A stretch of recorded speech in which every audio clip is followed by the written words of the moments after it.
Welcome my YouTube channel. हेर्नुहोस् त साथीहरू, मेरो जति है युट्युबमा हुने साथीहरू सबैलाई म देखाउन चाहन्छु। हिजोतिसम्म बाबा हाम्रो साथमा थियो है, हामी सँगै थियो, बोल्थ्यो, हाँस्थ्यो, खेल्थ्यो।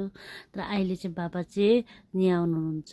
बाबाले चाहिँ घर छोडेर चाहिँ बाबाको घर चाहिँ उहाँ यता हुनुहुन्छ, तपाईँले हेर्न सक्नुहुन्छ। आजको दिन चाहिँ टक्कै 12 दिन भयो बाबा गएको।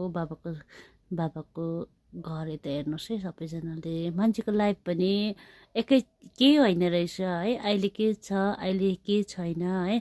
त्यही भएर हामीले सबैजना चाहिँ कस्तो भएर बस्नुपर्छ भन्दा मिलमिलापमा बस्नुपर्छ। हाम्रो बाबा पनि धेरै है सबैजनासँग यति साह्रो सबैलाई प्रेम यति साह्रो गर्थे कि बाबाले हामी सोच्नु पनि सक्दिनँ है। त्यही भएर बाबालाई धेरै है मिस गरिरहेको छु है लाइफमा। अब बाबा जति सायद हामी कसैलाई